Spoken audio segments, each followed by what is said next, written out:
August 15th board meeting to order. First on the agenda will be the pledge, led by Dr. Andrea Anthony.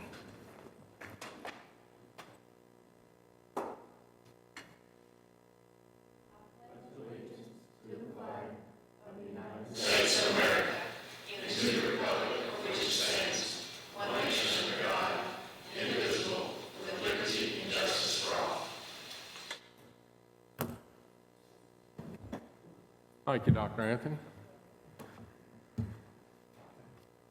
Join us in a moment of silence.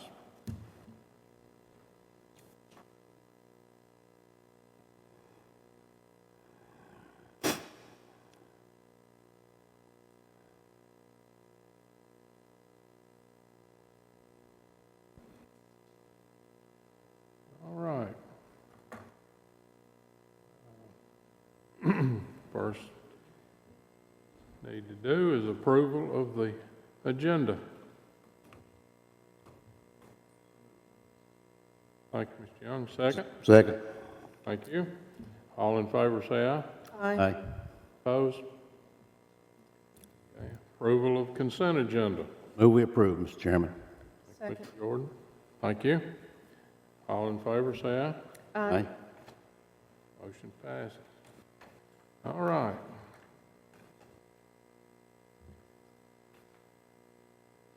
Next is a good thing. Board of Distinction.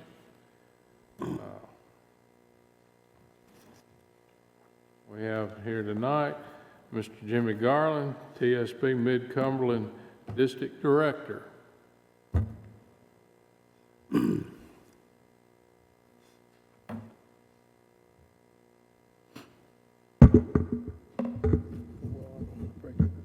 Thank you, Chairman Estes. And Board, I thank you for this opportunity to be able to present to you. And also Superintendent Spurlock. It's a pleasure to be here tonight. It is my privilege to be here tonight to present you with the TSBA Board of Distinction Award. This award is one of TSB's most prestigious awards. I commend your board for meeting the requirements in 4 key areas: planning, policy, promotion, and board development. As you know, the requirements are extensive and not every board qualifies as a board of distinction. However, your board is among the select few. On behalf of the Tennessee School Board Association, I am proud to present the Board of Distinction Award to the Rutherford County Board of Education. Congratulations. Thank you.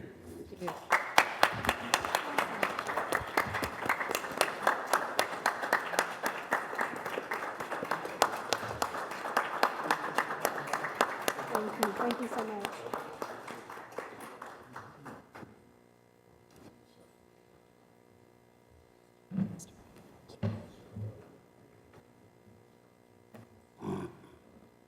Be careful going home.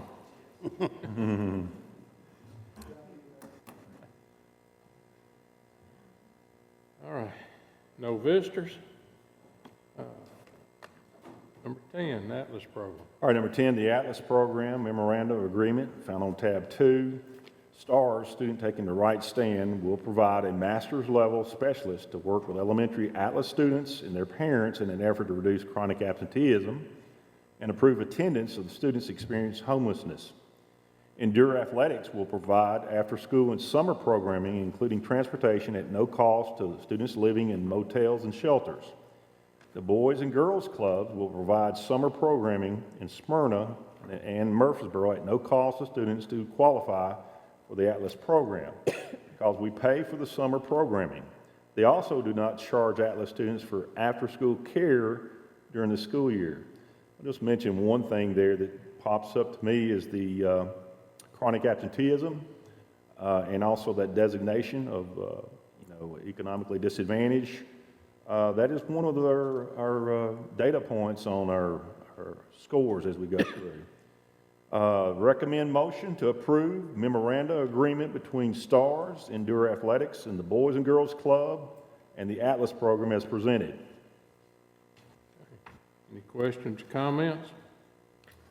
I was just at Smyrna Primary, their Title I planning session this afternoon, and last year, I guess the year before last, they had 11% absenteeism. And they have reduced that to right around 6%, so it matters. It does.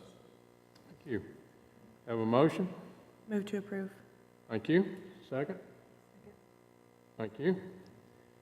All in favor, say aye. Aye. Opposed? Okay. Instruction. Okay. Instruction. Rutherford County School District requires teachers to earn 12 hours of professional development per year. Performance Matters provides access and usage for K-12 professional development and data management. The software product will manage, record, and track professional development for all teachers in Rutherford County. Performance Matters will provide ongoing support and maintenance services for the site and products. The contract of $45,000 includes subscription fees for each teacher and totals $45,500 for the 2019-20 school year, 2020 school year. This is $6,900 less than the amount approved for the 2018-19 school year, as we don't need any on-site training that we had previously. Motion to approve $45,500 for Performance Matters as a platform used to manage our professional development. This contract will be was originally approved by the board on July 17, 2018. Okay. Questions or comments? I do have one question. I know we discussed this in some detail at our work session the other night, but the contract, is it just a year-to-year contract, or do we have the possibility of locking them in if we've been pleased with their services, to lock them into that price for a? That is actually, we signed a 3-year contract with the board approval on that July 17, 2018, and we have this price again for next year. Okay, very good. Thank you. Thank you, Dr. 2021. Have a motion? Move to approve, Mr. Chairman. Thank you. Second. All in favor, say aye. Aye. Opposed? Motion carries. Carl Perkins, Career Okay. and Technical Education. Yeah, Act. Career and Technical Education, we got two items here. Carl D. Perkins Career and Technical Education Act. Carl D. Perkins Basic Grant, the Carl D. Perkins Career and Technical Education Act of 2006 is presented for approval for the funding period of July 1, 2019 through June the 30th of 2020. This grant totals $642,469.82. The Carl D. Perkins Basic Grant provides funding for program improvement, travel, and staff development for our career and technical education teachers. Motion to approve the Carl D. Perkins Basic Grant for $642,469.82 to provide funding for program improvements, equipment, travel, and staff development for our career and technical education teachers. Any questions or comments? Have a motion? So moved, Mr. Chairman. Thank you, Mr. Jordan. Second. Thank you. All in favor, say aye. Aye. Opposed? Motion carries. Okay, next one. All right, this next grant was very competitive. I think there's a lot of, about 80 applicants or so across the state. And we're very fortunate, to receive $60,000. But this is the Carl D. Perkins Reserve Grant. It's a competitive grant, and the process, we awarded $60,000 for our funding period July 1st of 2019 through June 30th of 2020. This money will be used to pay capstone industry certifications and also to purchase some CTE equipment. Motion to approve the Carl D. Perkins Reserve Grant for $60,000 to provide funding for industry certifications and CTE equipment. Questions or comments? Have a motion? Move to approve, Thank Chairman. you. Second? Second. All in favor, say aye. Aye. Opposed? Motion carries. Coordinated school health contract with a registered dietitian. All right, coordinated school health contract with a registered dietitian, MOU, found on tab 3. The coordinated school health contract with registered dietitian request to approve the contract for consultation services of a registered dietitian per the coordinated school health grant requirements. The dietitian will be paid at a rate of $25 per hour through the coordinated school health grant funds. Motion to approve the coordinated school health registered dietitian MOU as presented.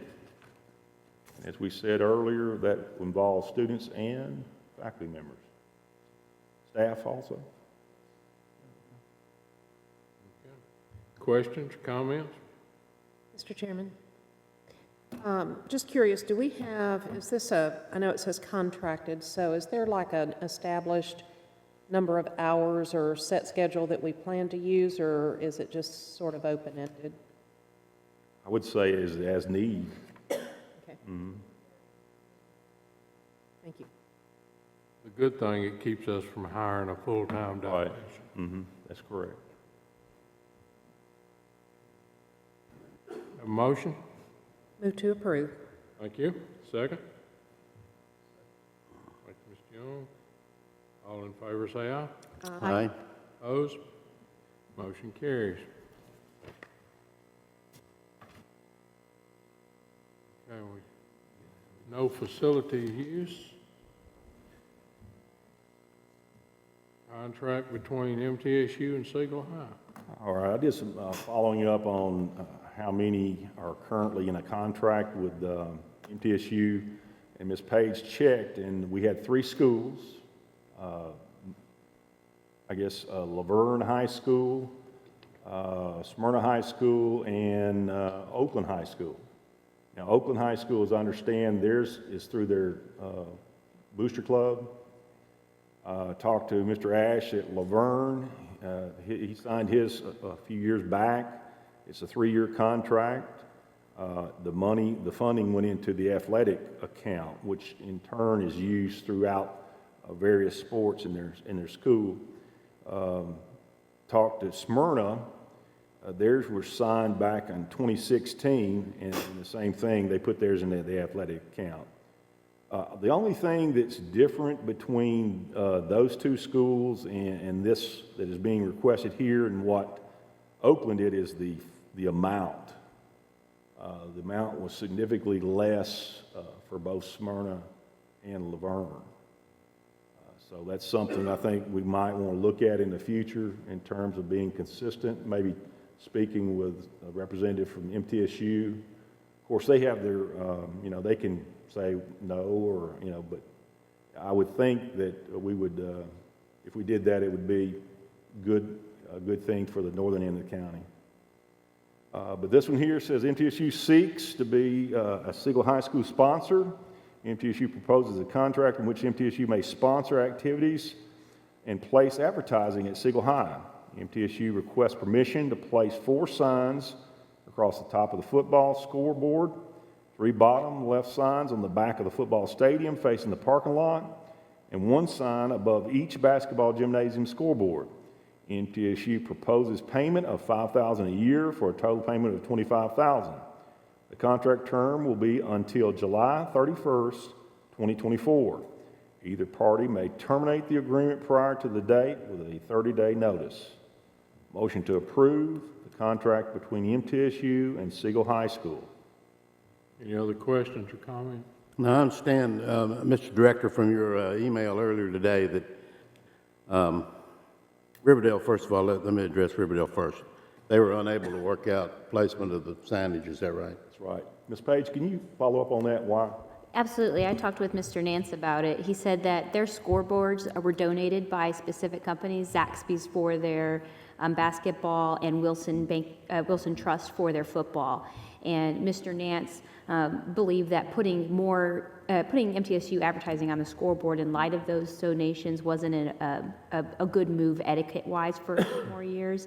And that was a sticking point with MTSU. So Mr. Nance at this time has backed out, but he did reach out to me after we were doing this inquiry and said that he may reach back out and talk to them again.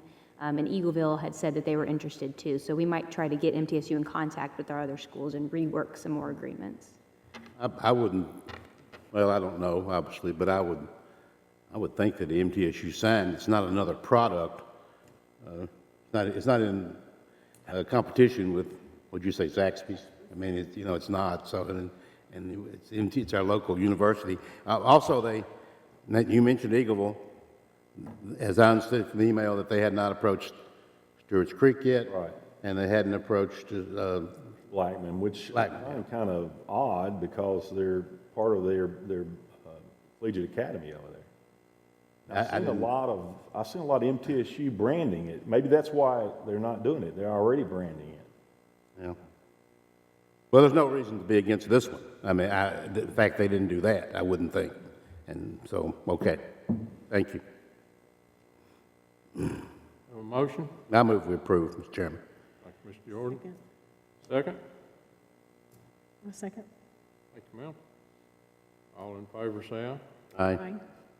Opposed? Motion carries. Financial matters. All right, financial matters, tab 4, this is Fund 177, Capital Projects Amendment.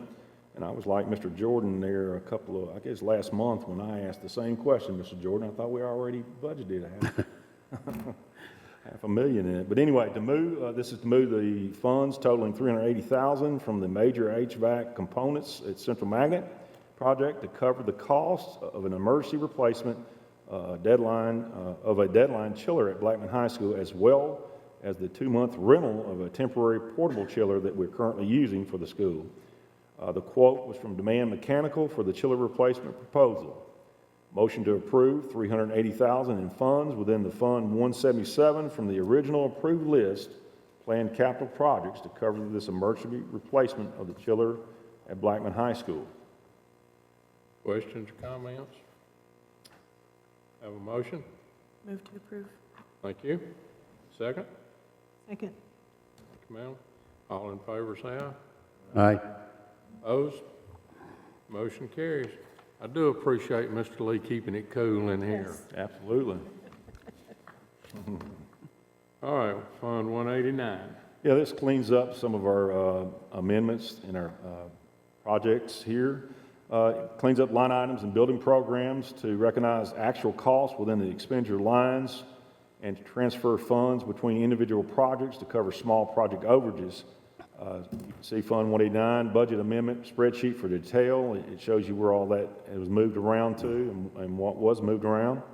Motion to approve the project amendments detailed in the Fund 189 amendment spreadsheet as presented. Okay. Questions? Comments? Have a motion? Move to approve. Thank you. Second? Thank you. All in favor, say aye. Aye. Opposed? Motion carries.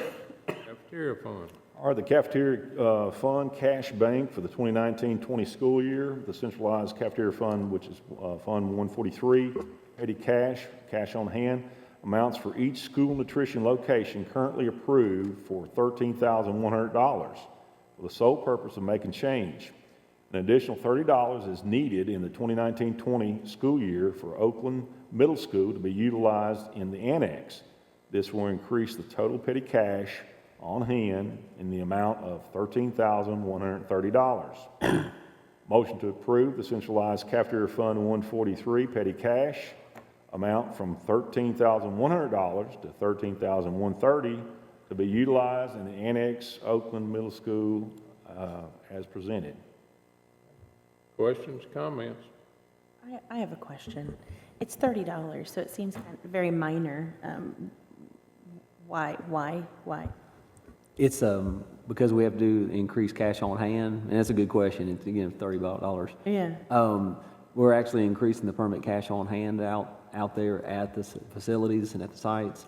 So we'll actually bring that up to authorize that from you, and then of course the county commission, because that's going to be permanent cash on hand on our balance sheet. So And does it's it just- only affect this middle school? Yes, ma'am. It's only going to be that annex, that middle school annex. They noticed they were doing some a la carte sales out there at the annex, and they said, we need some additional, that cash on hand for the $30 just to make change. And so once again, it's just the process Okay, to thank you. get the approval.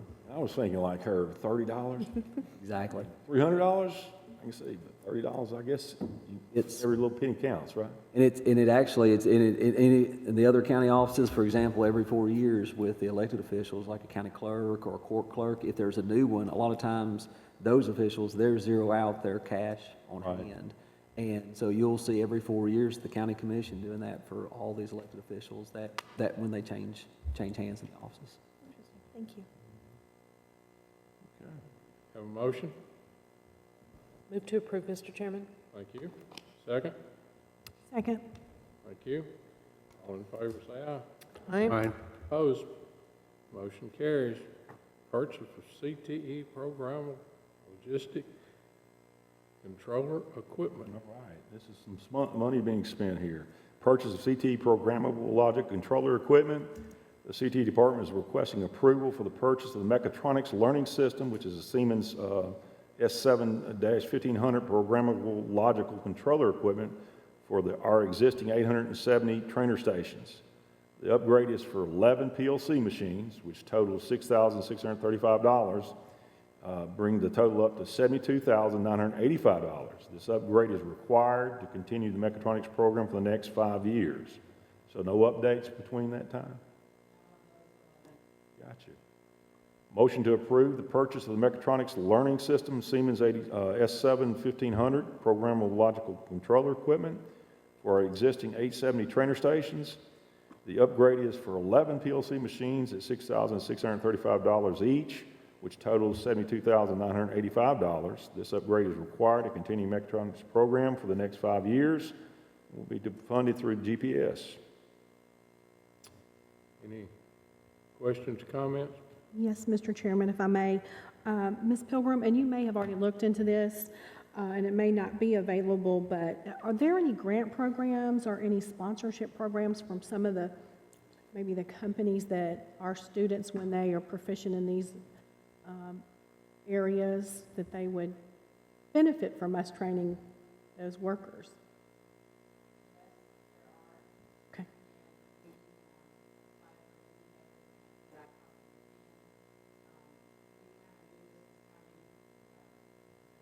They are 5 years old and they have to have the update, so we went ahead and put it in there.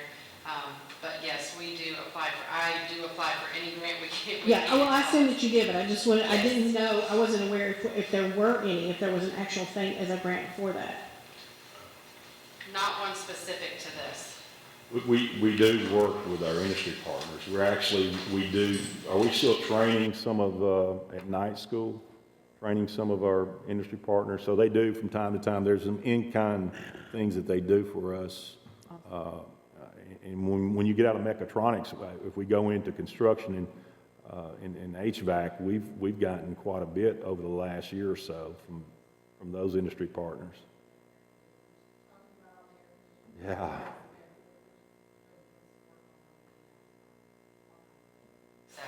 Mine's about 15 years old. Do you think you can get me one? No, we'll try, but it is students working on it. So Hey.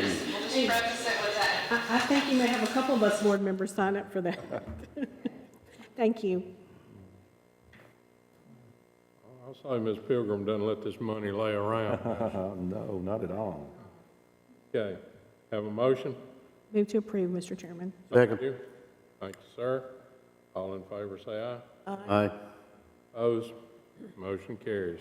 Facilities, transportation. Transportation, the Transportation Department has proposed to remove the language requiring bus contractors to furnish a notarized affidavit for compensable miles to be in compliance with Article 17 of the Bus Transportation Service Contract. The following addendum is proposed in Section 6.5 mileage verification. Mileage specified in the contract is approximate mileage and must be verified by the contractor immediately after the school term begins. And once the actual mileage has been checked and verified, the contractor and transportation director, the mileage compensation shall be adjusted to the mileage, and the contractor shall furnish the board with a signed affidavit of total compensable miles traveled. And we talked about that with the GPS. We can do checkups on that. Motion to approve the amendment to Section 6.5 as presented. Questions or comments? Have a motion? So moved, Mr. Chairman. Thank you, Mr. Jordan, second. Second. Thank you. All in favor? Aye. Opposed? Motion carries. All right, have anything on insurance? We will after next Thursday.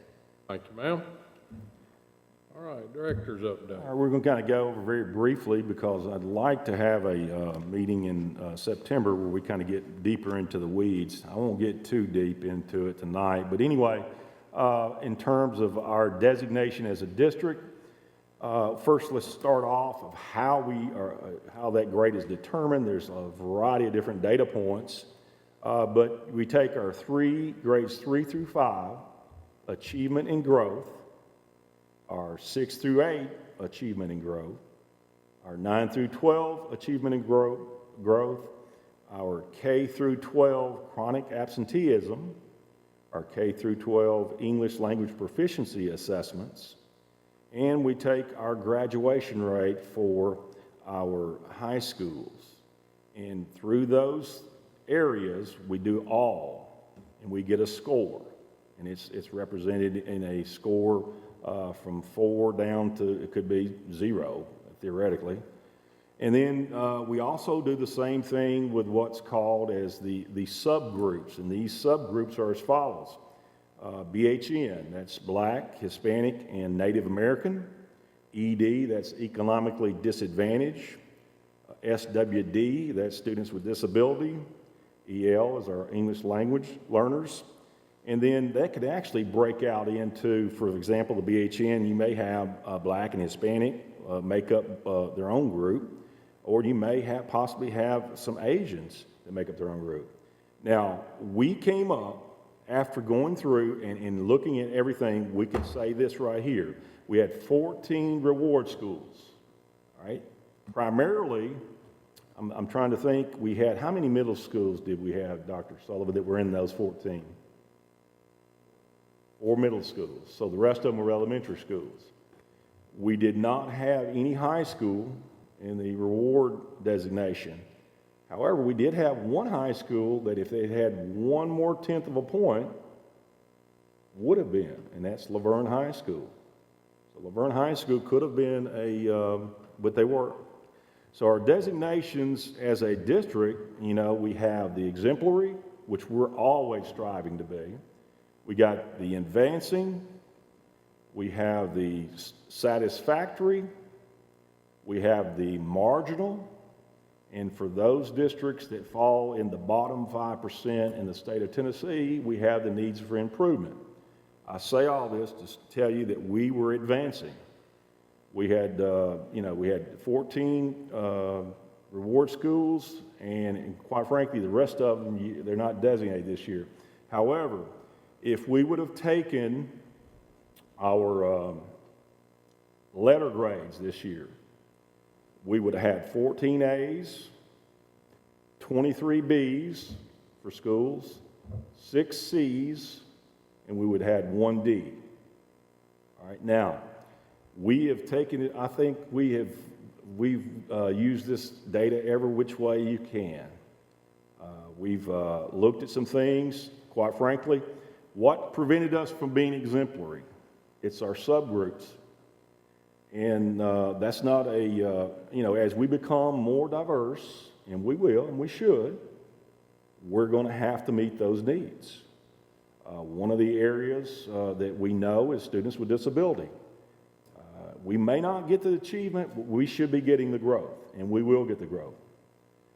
We did take a step back a little bit in our English language proficiency assessments. Not much, but a little bit. We kind of were ahead of the curve a little bit, so it's kind of difficult to get growth there. Also, getting back to chronic absenteeism, we're for a school our size, or a school district our size, it's amazing what our total chronic absenteeism was. I think it was like 8.9 this past year. It's kind of hard to skin that much more than what you can. So that's where we are with that. Now, as you look at some of the things in the graduation, now that's more than just the graduation rate. We consistently go over 95% graduation, but here's the deal. That also includes our subgroups. Now, some of our subgroups, and here's the tricky thing. This thing here is changed how many times, Dr. Sullivan? Has this changed? That's right. This is called the 2019 Accountability Protocol. The last change was on July the 12th of this year. okay? So it's been, you talking about a moving target? It's been a moving target. One of the things as far as the graduation rate, it's not just the graduation rate, but it's also the participation rate of every senior on the ACT or SAT. So in one subgroup, we met the one subgroup economically disadvantaged as a district. We not only made the AMO, but we made the double AMO. We would have received 4 points on that one. But we only had 94% participation rate. Guess what you have to have? 95% participation rate. So I say all that, so we had some self-inflicted wounds along the way. Now, once you get all that, now if that's not enough math for you, you take 60% of the average score for the all, and you take 40% of the combined score for the subgroups, and that is your total number. So I think we ended up a 2.5, is that what it was overall? Which put us into the advanced. Exemplary is 3.1 to 4. Advanced is 3.0 to 2.2. Satisfactory is a 2.1 to 1.1.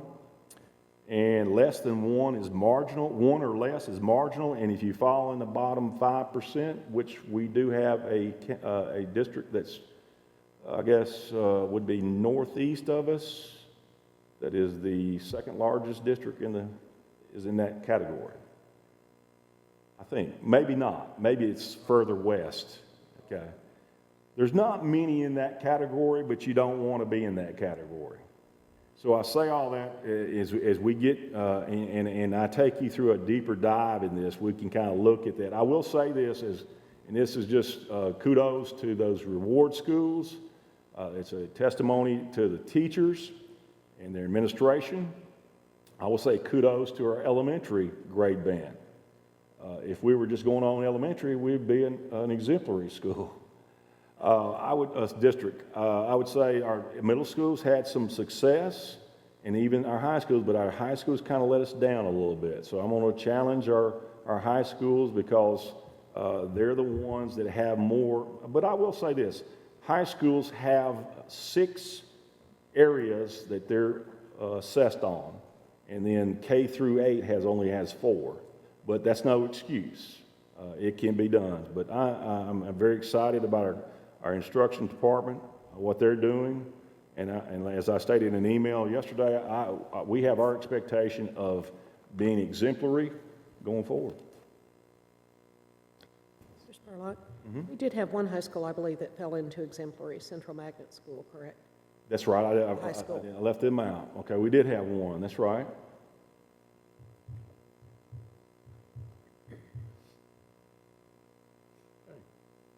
Is that it? That's it. What about this? You mentioned that. Dr. Anthony, I think the question was asked about the exit interview, and as you can see there's 8 questions there, and it was by the classified and the certified, and you can see what their responses were.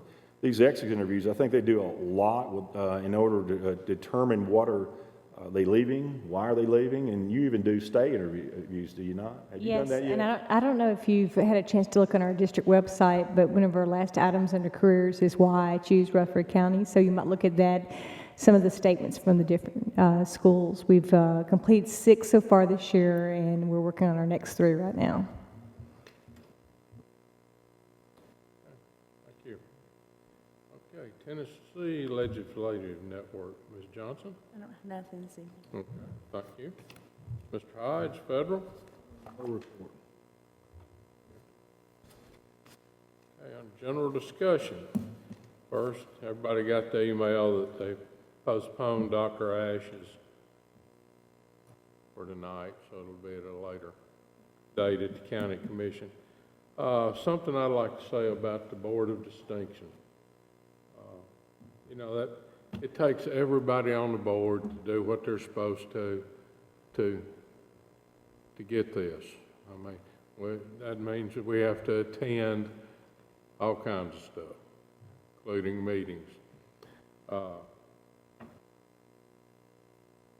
We couldn't do that if we didn't have good support from Mr. Spurlock, our department heads, our teachers, principals.